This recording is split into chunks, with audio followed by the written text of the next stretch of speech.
Peace to everybody in the room. It's been a while since I've been on here, but let's get it started.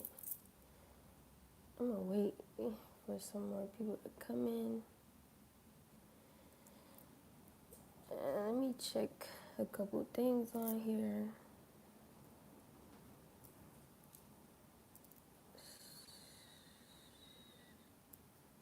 All right, cool. So, welcome. First of all, hold on. Let me make sure something.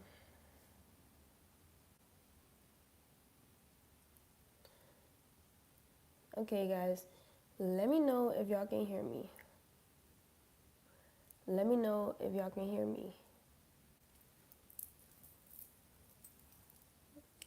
Let me know if you can hear me in the chat. All right, cool.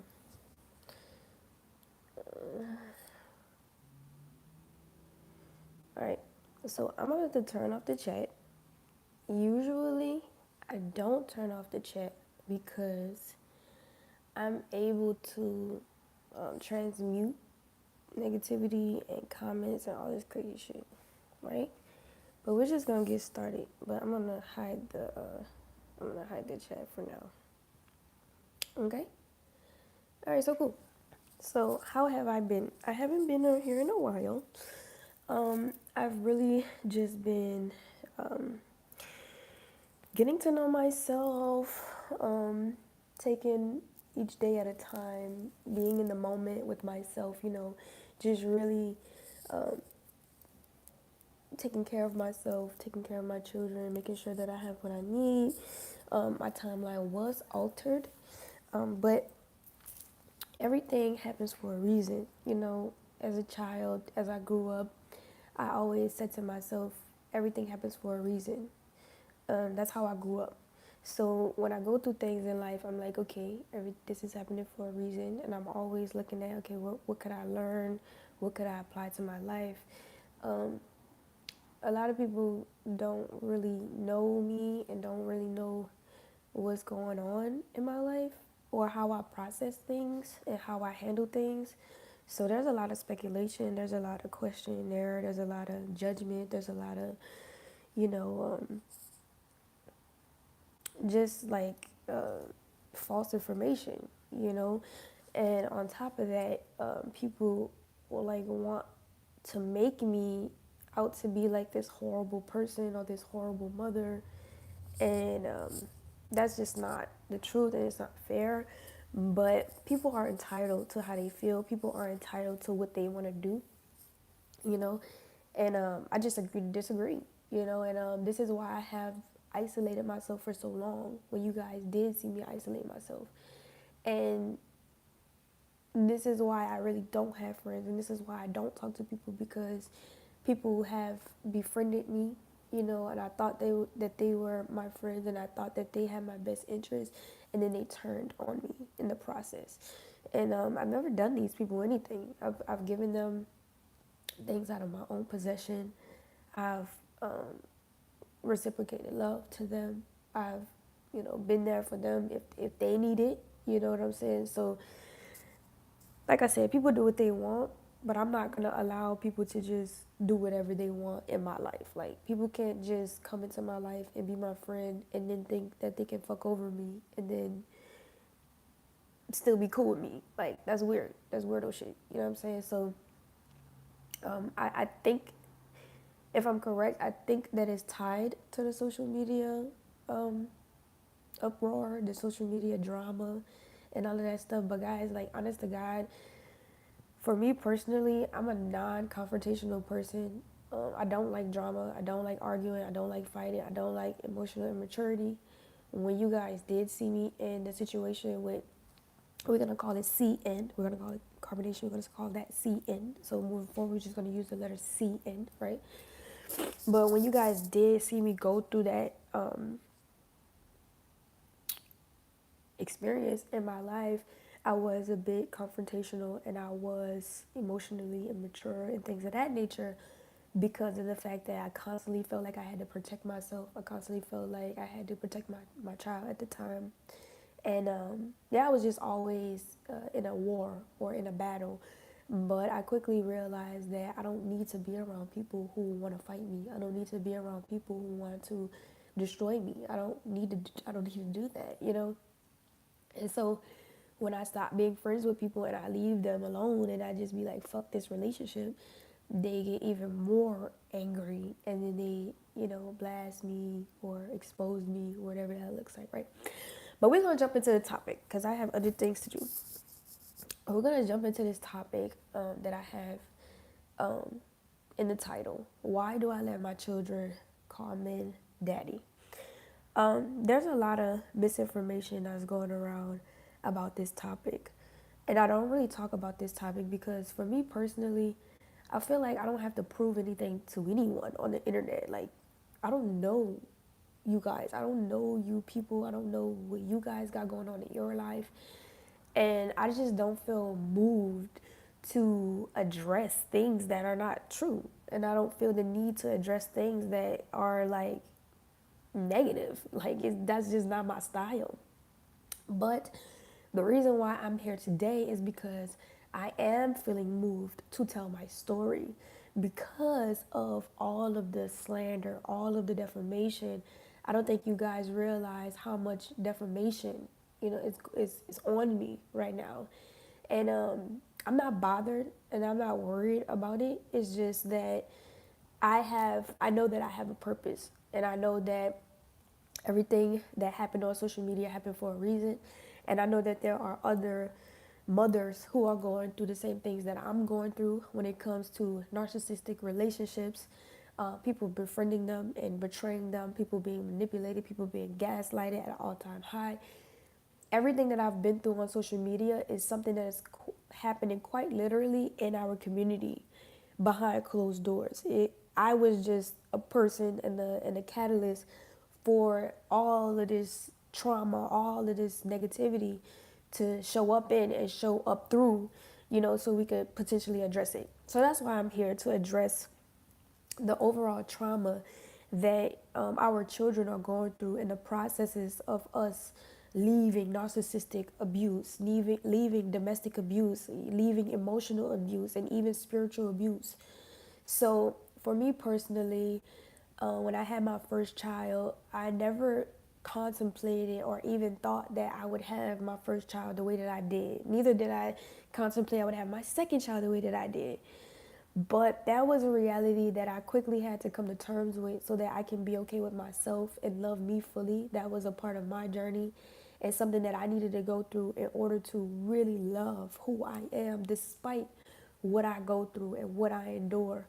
So, my vision for my first child, I always wanted to live on land. I always wanted to raise my child on a farm. Of course, I wanted to have my husband there. I wanted him to have locks. And, I wanted us to just live in tune with nature, and be spiritual, like pray to God and read the Bible and, steadfast in the truth. At that time of my idea of how I wanted to have my first child, I thought that that was happening. I was oblivious to a lot of things. I didn't know a lot of things that was going on with me behind closed doors with the father of my first child. So with that being said, things escalated really quickly. And a lot of people don't know that from the time my daughter was born, my first daughter, from the time she was born up until like July of that same year, because she was born in January. So up until July of that same year, my documentation was being held hostage from me, which led me to be held hostage in turn. And I couldn't leave as much as I wanted to, as much as you guys see me go back and forth. The reason why I couldn't leave was because I was in a foreign country and I couldn't leave the foreign country without those documentations. So I was in a constant battle with wanting to leave versus staying to be able to have my documentation to be able to successfully leave with my child. And there was a point in my time in my journey where I was like really battling leaving and like I really didn't know what I was going to do and I didn't know how I was going to execute my exodus, but I tried everything. Like I tried everything, but everything happened the way that it needed to. And the only reason why I went back to the father of my first child was because of gaslighting and manipulation tactics. And that was something that I had to learn over time. That wasn't something that was just like, brought to the forefront of my awareness. And as much as my family, as much as my people who do support me on the internet was telling me, like, don't go back, don't do this, don't do that, I can say for myself personally is that like certain things that we go through, we need to experience it in order to really have that wholehearted understanding and that reassurance within yourself, like, okay, I'm not just doing something because somebody else told me to, but now I'm doing it because I know for a fact that this is what I should be doing. So, we learn lessons the way we need to, whether it's the hard way or the easy way or whatever the case may be. But moving forward, I now have the wisdom to be able to give to my children while they're young so that I can raise my children while they're young to be, aware people, aware women when they are my age. And so that I'm grateful for and I'm thankful for. I really don't try to look at the cons of my situation more than I look at the pros because I'm not naturally a negative person. I'm a very optimistic person. So if something's negative happening in my life, I'm looking at the positive, like, okay, what can I be grateful for? How could this work for me rather than against me? Like, what am I learning from this situation? So that's how I take an approach to my life. Many people don't do that, and that's not my problem. That's not my issue. But that has gotten me very far. That has grown me into a very beautiful person, I say myself. But just to backtrack just a little bit, with my first daughter, through the first 2 years of her life, her biological father was in her life. And he was quite a character. I don't know exactly what he would teach her when I wasn't there, because there were a lot of situations where, because of his narcissistic behavior, he would like put a wedge in between me and my first daughter's relationship, and he would try to, make me believe that the women who we were in a polygamous relationship with were to take care of my child, were to do the motherly things that I was supposed to do for my child. Mind you, I'm already a mother without children. Like, that's who I naturally am. So it didn't set well with me, and we were constantly getting into arguments, and when we would get into these arguments, the women would come and take the child, would take my first child, and I really don't know what they taught her, like, and that's honest.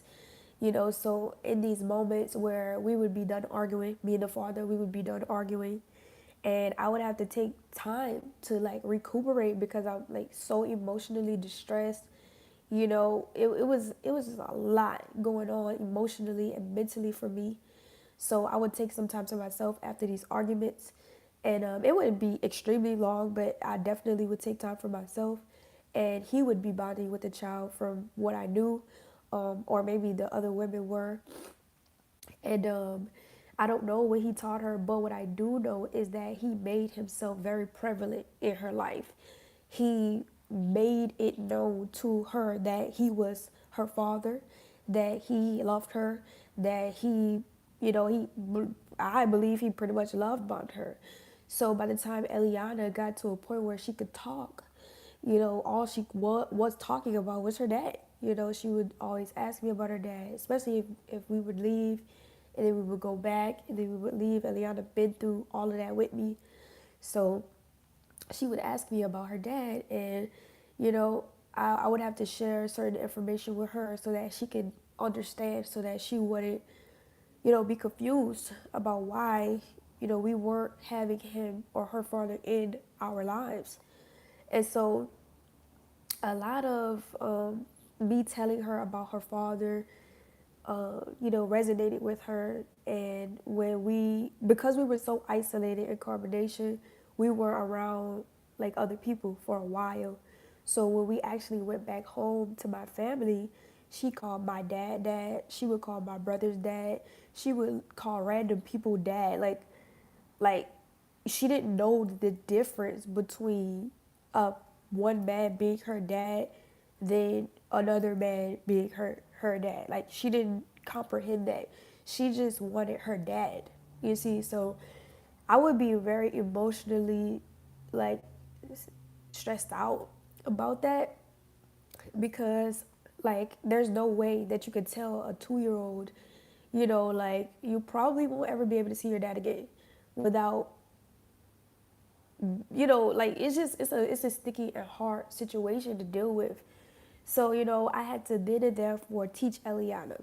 And it wasn't just the men. Like Eliana would call other people mama, you know, but then I started to teach her, I'm your mom, that's your dad, and that's it. And this is your grandpa, this is your uncle, this is XYZ.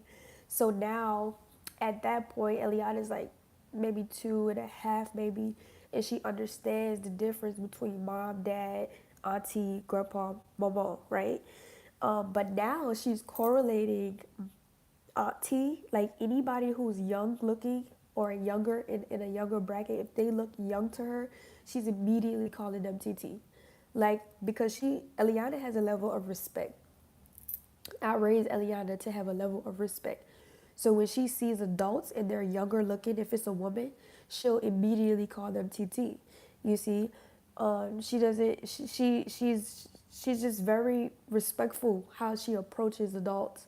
If she sees an older woman, she'll immediately call them mama. Like if they have gray hair or whatever, she'll call them mama. And it's like I'm seeing from a child's perspective that she's just correlating identical physical features that are correlating with the word auntie, grandma. Like this is how aunties look, this is how grandmas look, this is how grandpas look. So when she would see an older man, if he had gray on his beard or whatever, if he was older, she would call them papa, you know. And so every time that that would happen in my life, I would stop her and I would teach her who the person is.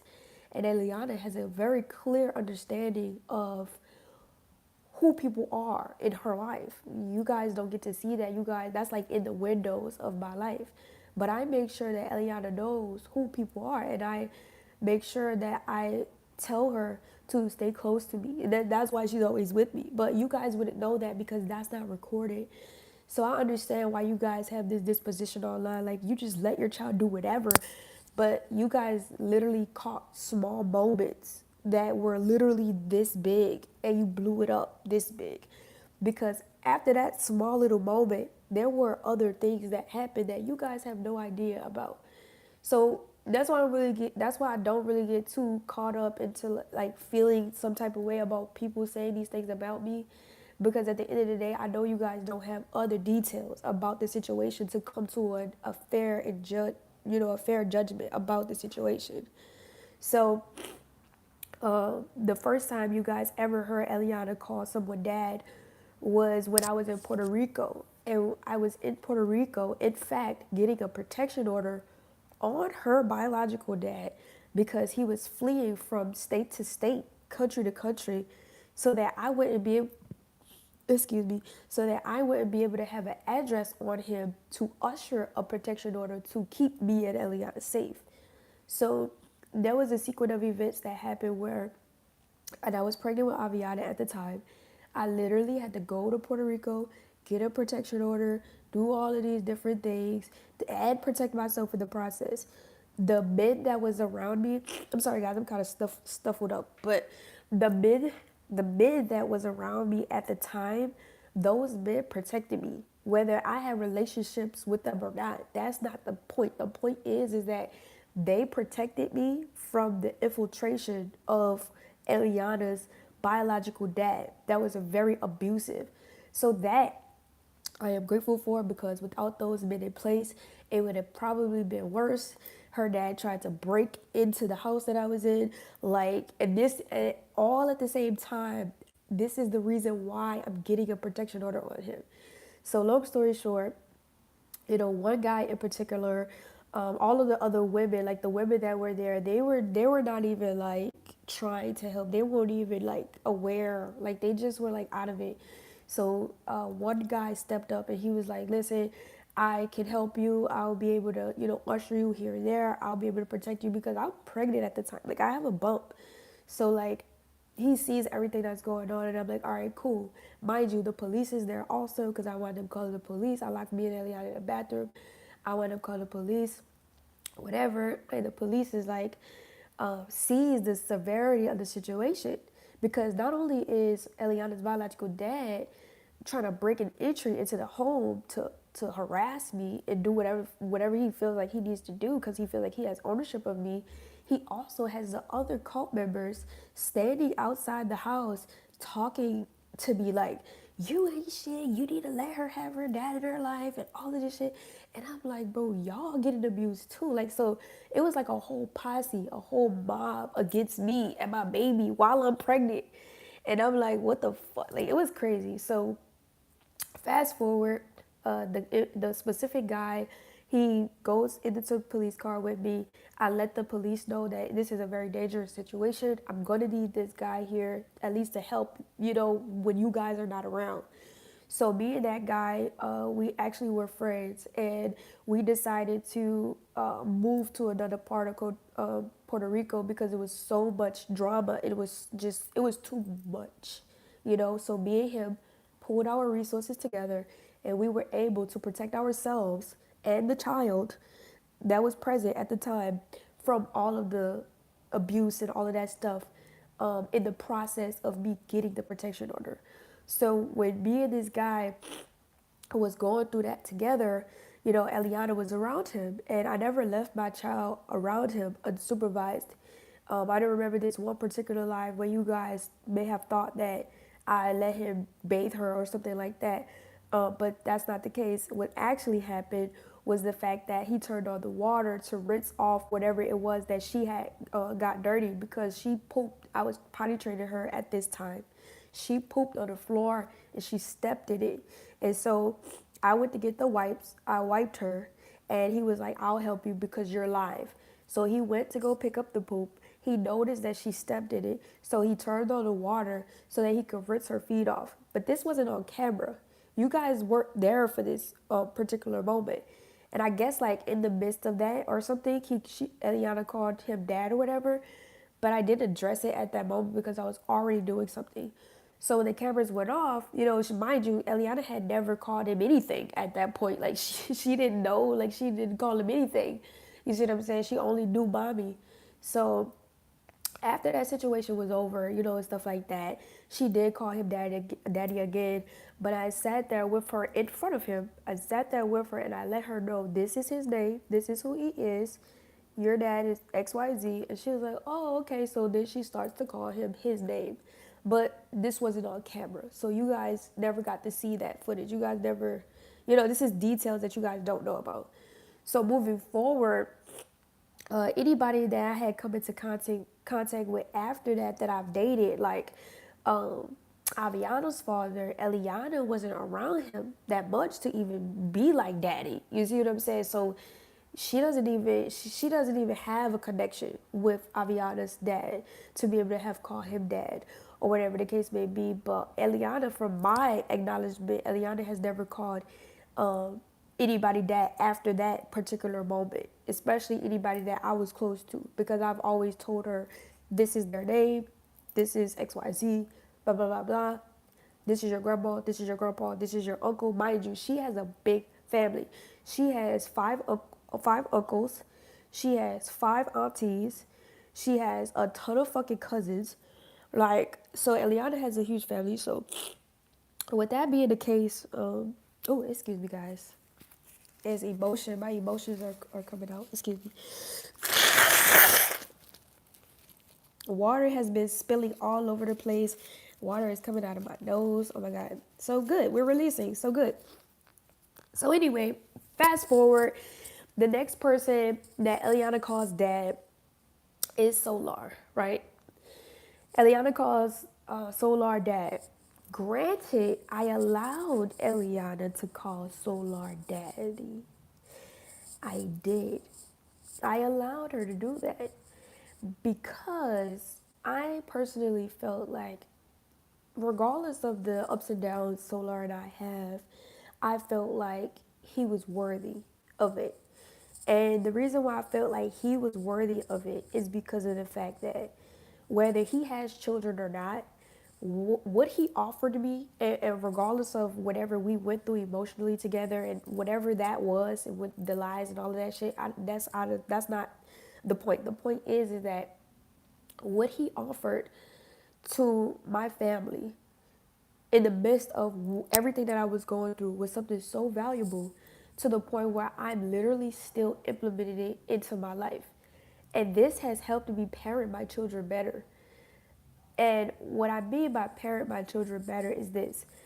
The first 2 years of Eliana's life, her biological dad was teaching her how to disrespect me, how not to like me, how to be disobedient to me. So Eliana did not respect certain boundaries that I had for a very long time. Eliana couldn't understand that I had her best interest for a very long time because of the teachings of her father, her biological father. So through the years after me leaving, through the 2 years after I left, I'm constantly reiterating to Eliana, I love you, I care about you, and it's hurting me because I naturally feel I do love my child and I do have my child's best interest. And the reason why we're out of this situation is because of me, but because she was taught otherwise, it made it hard for her to grasp that from being an infant up until 2 years. It's just making me emotional, but and it's real. You know what I'm saying? That's real. So, that being the case, I constantly would, just reassure her. But I've had many moments where I would literally just sit in front of Eliana and fucking cry. These moments were not blasted on social media. These moments were never put on camera because I don't have anything to prove to nobody. You know what I'm saying? Like, this is my real life. This is shit that I'm actually going through. And it's like, I don't deserve that. Regardless of how people see me online, regardless of the picture people try to paint of me on social media, I didn't deserve the way that I had Eliana. Eliana didn't deserve to come into the world like that. The way that I was treated during and after my pregnancy, I did not deserve that. The way that Eliana was treated after or while she was in my womb and after she was born, she didn't deserve that. So because I had a natural, already goal in my mind for how I wanted to have my children, I'm like, okay, fuck the dad. You know what I'm saying? Like, let's get to the goal that I wanted to have for you initially. So that's what I focused on, and I did a lot of foundation work to get Eliana to where she is right now. And every time, Eliana is around other people, other kids, I get nothing but good compliments. And I'm too hard on like when I get my good compliments, I'm like, damn, I'm too hard on myself because I literally would be like, people already calling me a bad mom, so I would be like, am I doing the right thing? Like I will always second guess, you know what I'm saying, like what I'm doing. But every time Eliana would be around other people without my supervision, which would save people. Like I would go to church a lot at these times when I left carbonation or see it or whatever. So I would leave her in the nursery, to be able to get the service and stuff like that. And I would leave her like around my grandma, my mom, and my sister and stuff like that.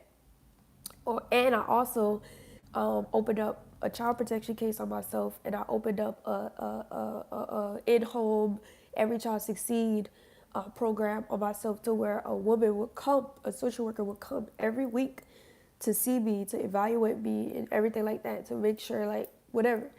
So every time I got good feedback from these people, it was like always exceeding like my expectations, and I would cry because the world is like saying that I'm a bad mom, and no one is really considering what I have to do to be able to stay sane while recreating a foundation for my child that was also abused in the process. It's like, how do I become the bad person? Like out of it all. So I would cry. I would literally cry. And I cried because it's like, this shit hurts. Like, I don't cry enough, but people make fun of that too. Like, look at, she's crying for money, all this shit. I'm like, bro, y'all are fucking weird. This is my life. I'm literally going through this shit and I'm being stronger than anybody has ever been going through shit like this, and it's like, bro, what the fuck is like? I can't win for losing. I can't lose to win. Like, it's just weird. Anyway, so because I had such a hard time trying to, not even a hard time, but because it was so stressful and intense to recreate that foundation for Eliana to be more respectful, to be more considerate and aware of the boundaries that I have as a mother, and to know that I am her mother and that she should have these healthy boundaries with me. When Solar came into my life, he established that to a degree that I would have never been able to do on my own, because I'm a woman. I only can do but so much, and I know that every child, whether they are a man or a woman, they need a father in their life, like period. So when he came into our life, he offered that stability. He offered that, that structure and that foundation. And I was grateful for that, because what that did for me and for my girls was establish a new level of a bond that I had with them. It created a new level of respect that my children had for me. And could you only imagine a child being taught and raised one way, and then you have another child, and then the first child the second child is looking at the first child and is implementing or following what the first child is doing. So if it would have never, for me, honestly, in my mind, if it would have never been for Solar to come and implement the structure that he did, Aviana would be taken after Eliana, and then I would have two on my hands. And I don't deserve that. Like, I don't deserve that. So that was great for me, and Eliana at times, she would come to me, like Eliana comes to me periodically, and she'll ask me, she'll like, Mom, when am I going to see my dad? Eliana, the things that you don't see about her, she's very concerned about her dad. She's very concerned about if she's going to have a father, or like she sees other kids with their fathers, and she's like calling other children's fathers her father because she wants a father. She's just a child, she doesn't, she's not recollecting that that's not her dad. She's just thinking like, I want a dad. You see what I'm saying? And I've had to literally stop Eliana and get on my knees with her and pray with her. And I would tell her, God is your father, at least for now. So we need to pray to God for that, like straight like that.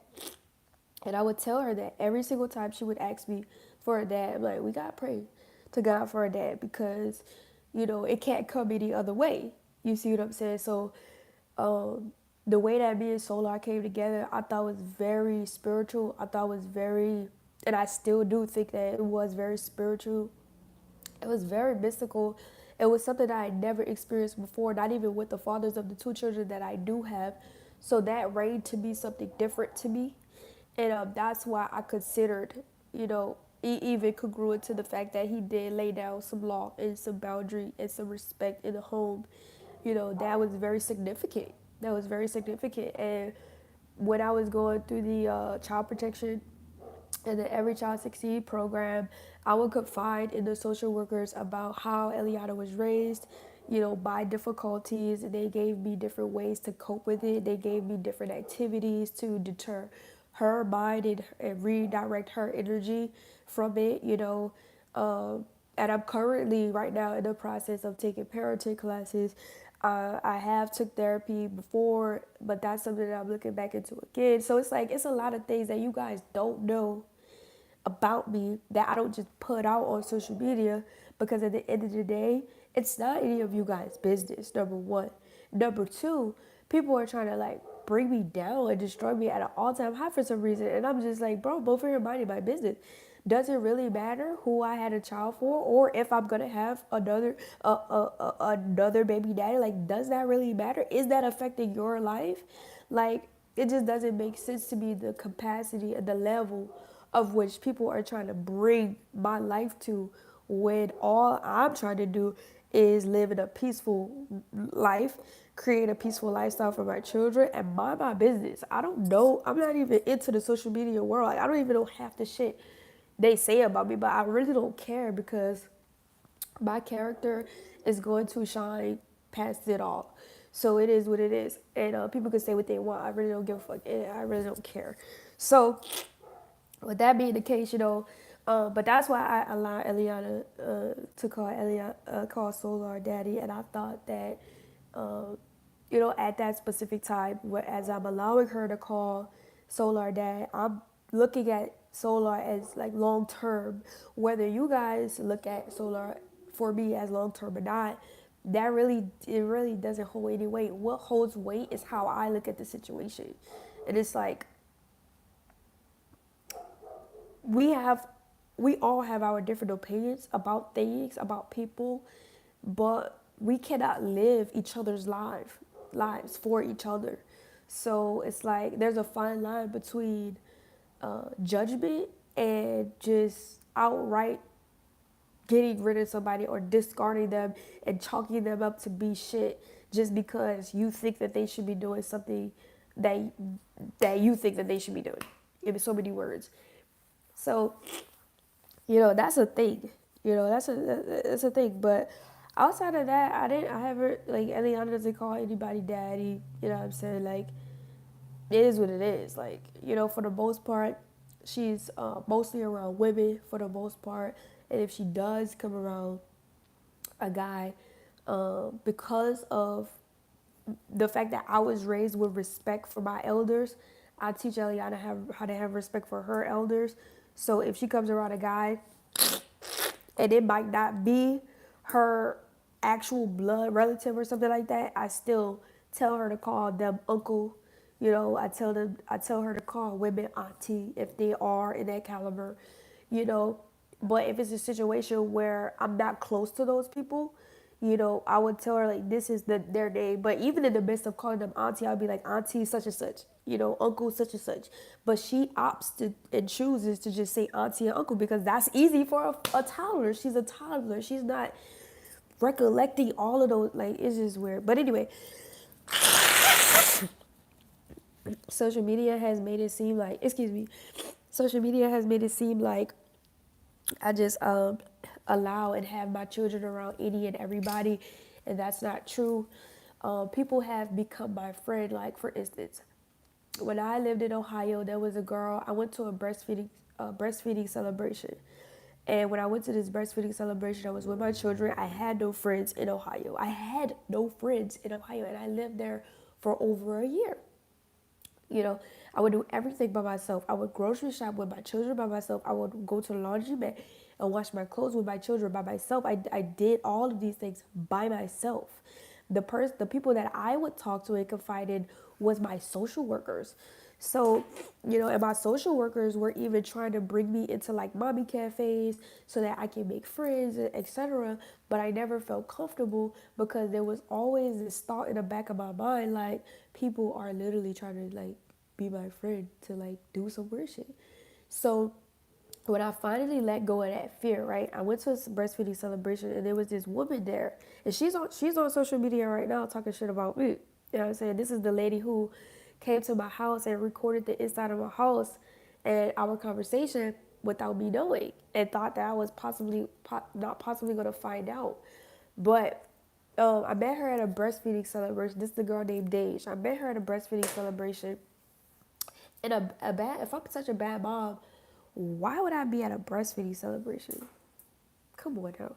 Anyway, so I'm at the breastfeeding celebration or whatever like that. I'm literally under the breastfeeding tent, breastfeeding my child. And she comes up to me, and now that I think about it, she might have known me off social media. And this is why was in such isolation for the last year and a half that you guys watched me go through before coming into contact with Solar, because I cannot trust anyone. Like it's really fucked up. But she come up to me and she's having this conversation with me. She's asking like these different questions, and I'm like, I'm engaging to a certain extent, or whatever. I wind up, exchanging numbers with her because she was cool. She was adamant about, exchanging contacts and potentially becoming friends. And so I was like, all right, cool. Like I let go of the fear of feeling threatened and stuff like that. So I'm like, all right, cool, we can be friends. But she texted me, I think, on one occasion, and then like I just kind of never really talked to her because I don't know, something was just like, don't do it, you know what I'm saying? So I was like, all right, whatever. So I didn't talk to her for months.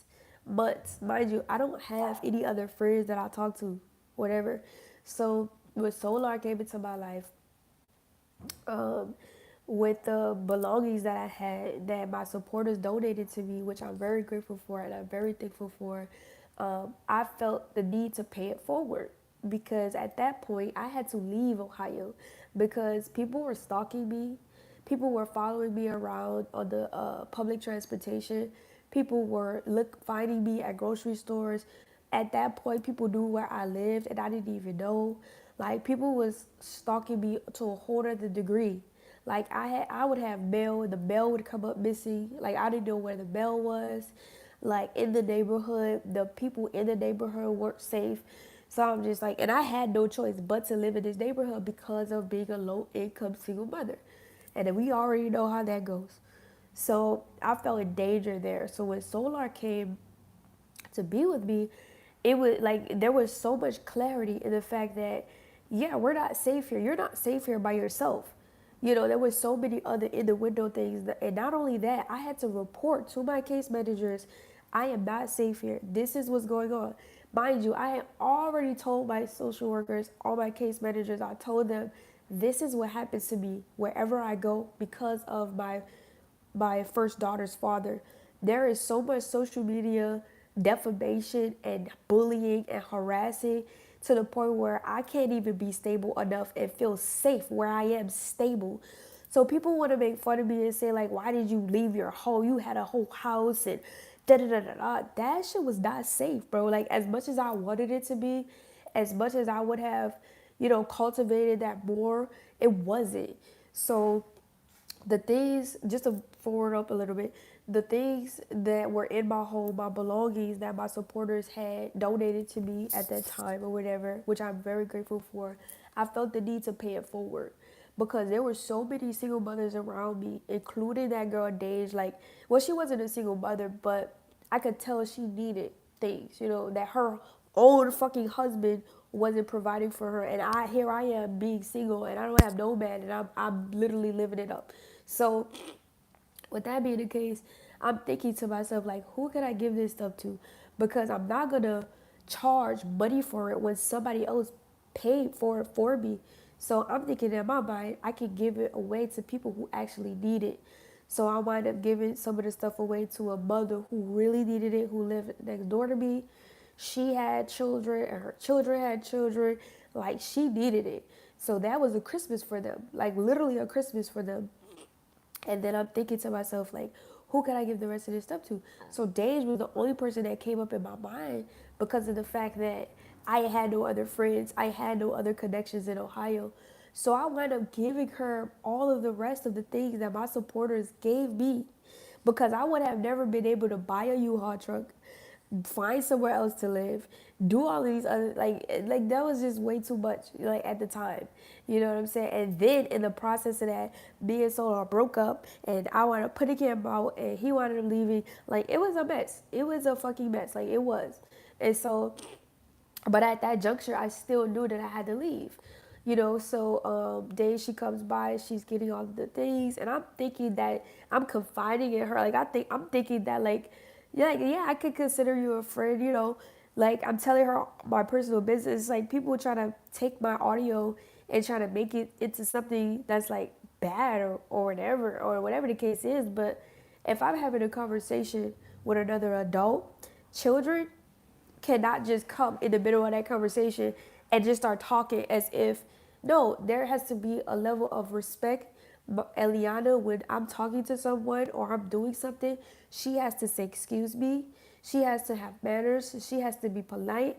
She has to know how to communicate her emotions, because the last thing that I will have Eliana doing is being one of those disrespectful ass children who are coming into the middle of an adult conversation and just doing whatever. Mind you, I've already given Eliana something to do. I've already given her a space outside, away from the conversation that me and this girl is having. And Eliana, sometimes toddlers, to get your attention, they'll do stuff. So Eliana's bringing all of her toys from the space that I originally gave her into the space with me and the girl. So you will hear me reprimanding Eliana in the video. But that's like, come on. But this girl, Dage, is literally recording me and my conversation and inside of my house. And I don't even know. I don't even know she's doing this. Mind you, I'm giving her my personal belongings with for no money. I'm buying like we bless them with food and everything, like groceries on multiple occasions and everything. And it's like if I'm such a bad person, if I'm such a bad mother, if I'm like just such this fucked up person, why are you keep coming back to my house to accept the things that I'm giving you? Like you're using the situation. Like it's just weird. It's just weird. Like it's just weird. So that situation happened or whatever, but Eliana has always been safe with me. Eliana has always had what she needed without the support of her biological father. And the men that has been in her life that's not her biological father has offered her things that's way more valuable than what her biological father can ever offer her. So I will never allow, and just to close it out, I will never allow anyone to come into my life and making me think for a fucking second that I'm putting my child in danger, that I'm letting random fucking strangers around my children. Motherfucking Solar is not a random stranger. Number one. Number two, Solar was there. He the one who drove me to the hospital to give birth. Solar is the godfather, actually. But you guys don't know that. You guys don't know that Solar is actually Eliana's godfather. Literally. So it's like, you guys can say what you want. You guys can think what you want. But I am not for a second gonna allow people to pay me and tell my story in some fucked up ass way and try to have me make it seem like I'm a negligent ass parent. Eliana is very well taken care of. She understands how life is. She understands certain things that she has to know at 3 years or 4 years old now. And Eliana is striving. Where we are now, we've done way more than what I could have ever done in Ohio if I would have stayed. Our dreams are coming true. Eliana has always asked me to wear those big, pretty princess dresses and be in pageants. Eliana was in her first pageant just the other day. She won most photogenic and state qualifier, so she's able to go off to the next round. So Eliana is living her dream life. She's getting these experiences that she needs, and whether people want to make it seem like I'm a bad mom or not, my children are better off with me than their own biological fathers. And people can say like, oh well, how could you sleep with their biological fathers, whatever. But we know that every woman has been through some type of abuse. My second child's father though, he wasn't necessarily abusive. He just was emotionally immature, and that's why I decided to exit the relationship. And when I exited the relationship with him, I didn't know that I was pregnant. And when I told him that I was pregnant, he told me that I needed to. No, he didn't tell me anything. He actually said that he would support me getting an abortion. And I was like, are you fucking serious? Like, so my mind was fucked up and blown by that. And so I just ended it. Like, I was like, fuck that. I'm going to do this pregnancy on my own. You will never get a chance to, like, try to downplay me or treat me like I'm that shit. You got me fucked up. So I chose to go through that entire pregnancy by myself on my own. That's when I moved to Ohio, did all of the necessary things that I needed to do to get me and my children a stable home, etc. And it wasn't until 2 weeks later, after I gave birth to Avi, that I called her biological father, told him that I had her, and he still was emotionally immature. And she met her dad before on an occasion, but that guy has said so many lies about me to his own family and friends that he can't even face the music of me actually coming around and presenting Aviana to his family because he's already told lies to them, and he doesn't want to look stupid. So if I come around with Avi and for Aviana to be in his life and him successfully be in her life and his family be in Avi's life and stuff like that, he's gonna have to confess about the truth of the lies that he told. which he's not ready for because he told some very fucked up lies. So that has driven a wedge between the relationship between him and his child. But for 1 second, I'm not gonna allow any man to lie on me, to lie about me, to lie about my children or the relationship that we had prior to us having the child. So, there was a lot of things that happened with him that I'm not going to let fly, and I'm not going to allow him to just stay on. Like, you will not have a place in Aviana's life if your whole family thinks that this is a lie. Like, when it's actually the opposite. You got me fucked up and you got this child fucked up.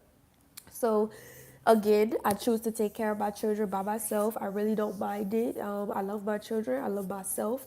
And I'm going to keep doing what's best for me. You guys stay tuned. There's more surprises coming, more goals driven, and a lot of things that's being accomplished. So I hope that you guys enjoyed this video.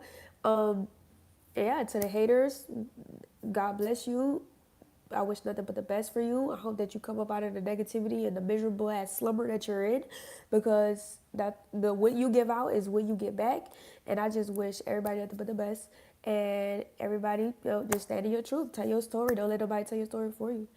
You know what I'm saying? But I'm gonna open up the chat right quick before I go, because I do want to kind of see what people are saying. I don't know if I'll be answering questions right now, because I do need to process some of these emotions that I'm having, because I usually feel like I usually don't uh, I really don't like, how do you say it, process the emotion that I have about a lot of the things that I go through, because I have to be so strong to get through it.